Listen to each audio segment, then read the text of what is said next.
14 जुलै 2025ची ती तारीख होती. साधारणतः रात्रीचे 9 वाजलेले असते. रमेश नावाचा एक 35 वर्षांचा व्यक्ती त्याच्या घरामध्ये बसलेला होता. रील बघत होता इंस्टाग्रामवरती. तेवढ्यात त्याच्या पुढे एक अश्लील रील आली. त्यामुळे तो मूडमध्ये आलेला होता. त्याची पत्नी किचनमध्ये जेवण बनवत होती. उठला, डायरेक्ट किचनमध्ये गेला. त्याच्या पत्नीची जी कंबर आहे त्याच्यावरती हात फिरवू लागला. तिच्या ब्लाऊजचे पुढचे बटन काढू लागला. वरची 2 बटन काढून झाली. त्याच्या पत्नीने झटकून बाजूला लावलं. आता त्याचा तर मूड होता की त्याच्या पत्नीला तिथंच वाकवावं आणि तिच्यासोबत ते करावं त्याची जी इच्छा आहे ते. पण त्याच्या पत्नीने हकलून लावले. म्हणली, कामात आहे मी, कोणीतरी येईल, जातो आपला गपचीप जाऊन बघू नंतर. आता हा जो रमेश आहे निराश होऊन रूममध्ये येऊन बसला. रूममध्ये आल्यानंतर अचानकच त्याच्या मोबाईलवरती फोन आला आणि दुसऱ्या बाजूने महिला बोलत होती. गोड आवाजात म्हणते की, आज माझा मूड बनलेला आहे, तर येऊ शकत असशील तर ये, मी घरी एकटीच आहे. इकडे रमेश पण मूडमध्ये होता. रमेश गाडीची चावी घेतो, कापडं घालतो आणि घराच्या बाहेर निघायला लागतो. घराच्या बाहेर धो धो पाऊस पडत होता. आता एवढ्या पावसात जायचं कसं? दुसरीकडून त्या महिलेचा वारंवार फोन येत होता. रमेश बघतो की आता या पावसात काही करून जावंच लागेल. तो रेनकोट घालतो. तसल्या धो धो पावसामध्ये 60 किलोमीटरचा प्रवास करून त्या महिलेपाशी पोहोचतो. ज्यावेळेला तो त्या महिलेच्या दरवाजापाशी गाडी लावून आत घुसतो दरवाजा उघडून, त्यावेळेला तो ज्या मूडमध्ये आलेला होता तो मूड तर सोडा, पण याच्या लाईफचे घोडे लागले. या रूममध्ये ती एकटी महिला नव्हती, तर तिच्यासोबत जवळजवळ 5 ते 6 पुरुष होते. आता त्याच्यानंतर त्याच्यासोबत रमेशसोबत जे घडलं ते खूप भयानक होतं. एकाच रूममध्ये 6 पुरुष आणि 1 महिला. नेमकं काय घडलं पुढे त्याच्याबद्दलच मी या व्हिडिओमध्ये तुम्हाला माहिती देणार आहे. व्हिडिओ शेवटपर्यंत नक्की बघा. तर नमस्कार मित्रांनो, हा जो रमेश आहे गवंडी काम करायचा. लग्न होऊन भरपूर दिवस झाले होते. पत्नीला खुश तर ठेवायचा, पण आता म्हणतात ना की ते एखाद्या पुरुषाला घरची जी कोंबडी असते ती चांगली लागत नाही, डाळीसारखी असते. हिंदीमध्ये कहावत आहे की घर की रोज रोज तेच तेच खाऊन माणसाला कंटाळा आल्यासारखं होतं. त्यामुळे बाहेरचं लोणचं पाहिजे असतं. असंच काहीसं या रमेशसोबत झालेलं होतं.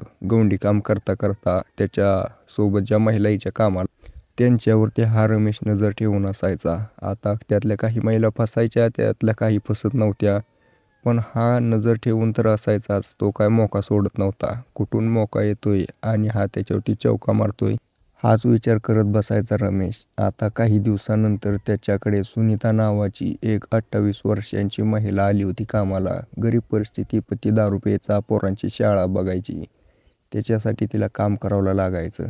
त्या महिलेने या रमेशपाशी काम चालू केलं.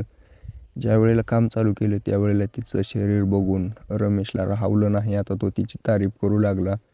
हळूहळू तिला असं काही बोलू लागला. आता या बोलण्याला ती भुलू लागली होती.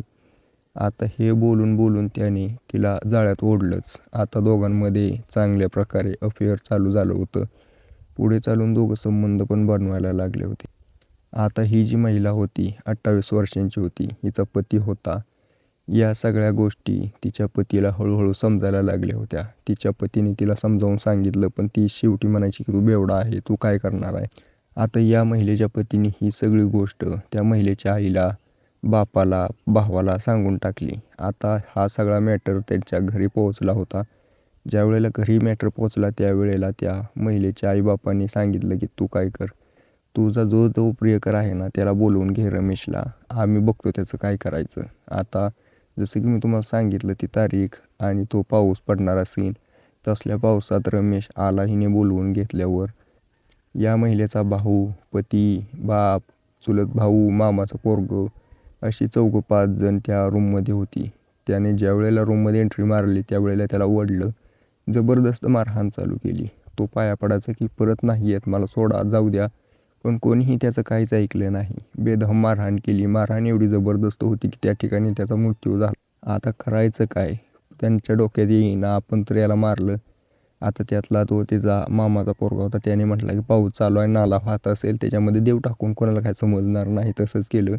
भर पावसात नाल्यामध्ये टाकून दिलं. दुसरीकडे दुसऱ्या दिवशी ही जी रमेशची पत्नी होती, गवंडी रमेश, त्याची पत्नी पोलिसांमध्ये जाऊन कंप्लेंट देते की रातच्यापासून पती नाही आहे. तिने घडलेली पूर्ण घटना सांगितली. माझ्यासोबत करायचा होता पण तो परत बाहेर गेला. तो आलाच नाही. पोलिसांनी शोधाशोध चालू केली. CCTV चेक केले. त्यावेळेला याच्या गाडीचा नंबर ट्रॅक करून बघितलं कुठं गेला, तर तो त्या महिलेच्या घरी गेला होता. महिलेच्या घरी पोलीस पोहोचले. सगळीकडे काहीच पुरावा ठेवला नव्हता. पोलिसांनी चौकशी चालू केली. पोलिसांना तर शक होता या घरामध्ये शिरलाय. ती महिला म्हणायची नाही. पोलिसांनी बघितलं इकडं तिकडं पण नाही. एक तिच्या रूमच्या भिंतीवरती ना 2-4 रक्तांचे थेंब सांडलेले होते. पोलिसांनी बघितलं, त्याचं DNA घेतलं आणि त्या रमेशच्या पोराचं DNA चेक केलं तर सेमच होतं. पोलिसांनी त्या महिलेला अटक केली आणि ज्यावेळेला तिला विचारपूस केली त्यावेळेला तिने पूर्ण माहिती सांगायला चालू केली की कोण कोण होतं, काय काय घडलं होतं. पोलिसांनी आता त्या सगळ्यांना अटक केली. त्यांच्यावरती कारवाई चालू आहे. आता हे सगळे तर आता या सगळ्यांवरती तर कारवाई होईलच. बाकी मित्रांनो, एका महिलेने कसं काही एका गवंड्याचं आयुष्य खराब केलं, ही स्टोरी काय वाटते तुम्हाला त्याच्याबद्दल मला कमेंट करून नक्कीच सांगा.